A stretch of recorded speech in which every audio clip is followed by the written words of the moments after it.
नमस्कार बच्चों, आज मैं कक्षा 7 विषय सामाजिक विज्ञान भाग 2 अध्याय 4 इस चैप्टर का नाम है वायु। ये चैप्टर आपको मैं पढ़ा वायु के बारे में मैं इस चैप्टर में हम पढ़ रहे हैं।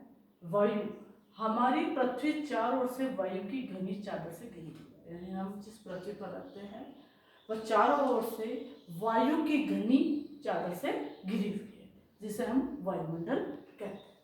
पृथ्वी पर सभी जीव जीवित रहने के लिए वायुमंडल पर निर्भर है। यानी हम सभी जीव, चाहे पशु हो, चाहे हम हो, मनुष्य हो, पादप हो, पेड़ पौधे, ये सभी जीव जो जीवित रहना है, उन्हें जीवित रहने के लिए हम सब वायुमंडल पर निर्भर है। वायुमंडल हमें सांस लेने के लिए वायु प्रदान करता है।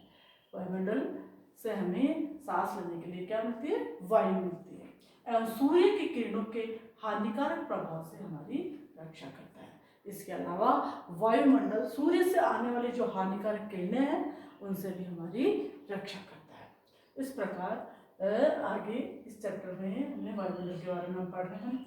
अब है वायुमंडल का संगठन, यानी वायुमंडल का संगठन, यानी वायुमंडल में कितनी प्रकार की गैसें हैं और कौन कौन सी गैसें हैं, इनके बारे में वायुमंडल में पढ़ रहे हैं। वायुमंडल अनेक गैसों का मिश्रण है। यानी वायुमंडल में अनेक गैसें पाई जाती है। ऑक्सीजन है, नाइट्रोजन है, कार्बन डाइऑक्साइड है, इसके अलावा धूल के कण भी हो सकते हैं, आर्गन है। ये इस प्रकार वायुमंडल अनेक गैसों का सम्मिश्रण है। नाइट्रोजन तथा ऑक्सीजन ऐसे दो गैसें हैं जिनसे वायुमंडल का बड़ा भाग बना है। यानी हमारा जो वायुमंडल है उसमें नाइट्रोजन और ऑक्सीजन गैस बड़ी मात्रा में पाई जाती है। ऑक्सीजन 21% है, यानी 21% ऑक्सीजन गैस है, और नाइट्रोजन का 78% यानी 78% नाइट्रोजन का भाग है। यानी कि ऑक्सीजन और नाइट्रोजन मिलकर 99% गैस दोनों वायुमंडल में पाई जाती है। केवल 1% गैस में carbon dioxide, helium, ozone, argon एवं हाइड्रोजन, इन गैसों के अलावा धूल के छोटे छोटे कण भी इसमें 1% में मिलते हैं।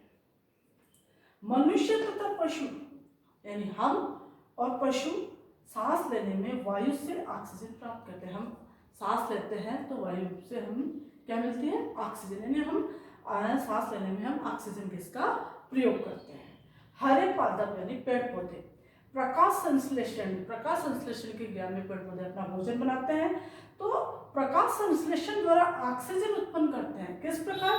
हरे पादप अपने भोजन के रूप में कार्बन डाइऑक्साइड का गैस का प्रयोग करते हैं। यानी हरे पादप अपने भोजन के रूप में कार्बन डाइऑक्साइड गैस का प्रयोग करते हैं और ऑक्सीजन गैस को वापस देते हैं। इस प्रकार पौधों के द्वारा कार्बन डाइऑक्साइड गैस ली जाती है और ऑक्सीजन गैस वापस छोड़ी जाती है, और मनुष्य और पशु कार्बन डाइऑक्साइड गैस बाहर निकालते हैं, और जबकि मनुष्य और पशु कार्बन डाइऑक्साइड गैस को बाहर निकालते हैं। इस प्रकार यह संतुलन बना रहता है। मनुष्य तथा पशुओं द्वारा बाहर छोड़ी जाने वाली कार्बन डाइऑक्साइड की मात्रा पादपों द्वारा प्रयोग की जाने वाली गैस के बराबर होती है। यानी कि मनुष्य और पशु जो कार्बन डाइऑक्साइड गैस छोड़ते हैं और पादप जो कार्बन डाइऑक्साइड गैस को ग्रहण करते हैं, उनके द्वारा प्रयोग की जाने वाली गैस बराबर होती है और उसमें संतुलन बना रहता है। लेकिन यह संतुलन कोयला तथा खनिज तेल आदि ईंधनों के जलाने से गड़बड़ा जाता है और हमारे पृथ्वी पर यह संतुलन बिगड़ जाता है। इसलिए हमें ये संतुलन बिगाड़ना नहीं है, इसकी रक्षा करनी है।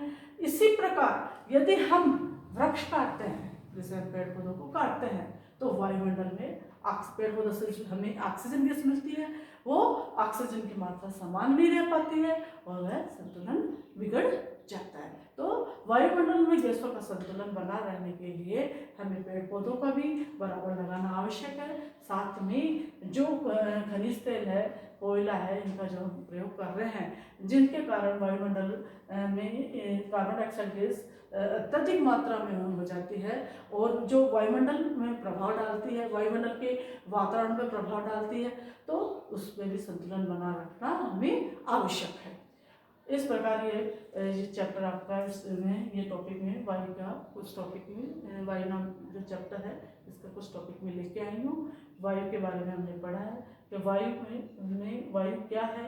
वायु हमारे पृथ्वी के चारों ओर एक घनी घिरी हुई चादर है जिसे हम वायुमंडल के नाम से जानते हैं। और वायुमंडल में अनेक गैसें होती है, ऑक्सीजन गैस, नाइट्रोजन गैस और इसके अलावा कार्बन डाइऑक्साइड आदि इत्यादि गैसें, आर्गन भी ले सकते हैं, अन्य सभी धूल के कण भी है। और ये गैसें इसमें इन गैसों का वायुमंडल में कितना कितना परसेंटेज है। ऑक्सीजन गैस 21% है, नाइट्रोजन गैस 78% है और अन्य गैस 1% है। और फिर हम सांस लेने में ऑक्सीजन गैस लेते हैं, निकालते समय में कार्बन डाइऑक्साइड निकालते हैं। और पेड़ पौधे भोजन प्रकाश संश्लेषण की क्रिया द्वारा कार्बन डाइऑक्साइड गैस भोजन के रूप में कार्बन डाइऑक्साइड गैस को ग्रहण करते हैं और ऑक्सीजन को छोड़ते हैं। इस प्रकार ये हमारे वायुमंडल में ऑक्सीजन गैस और कार्बन डाइऑक्साइड गैस का जो है ये संतुलन बना रहता है। लेकिन ये संतुलन कुछ कारणों से बिगड़ जाता है। और इतना ये टॉपिक हमने पढ़ा। आगे कुछ टॉपिक में नेक्स्ट वीडियो में लेके आऊँ।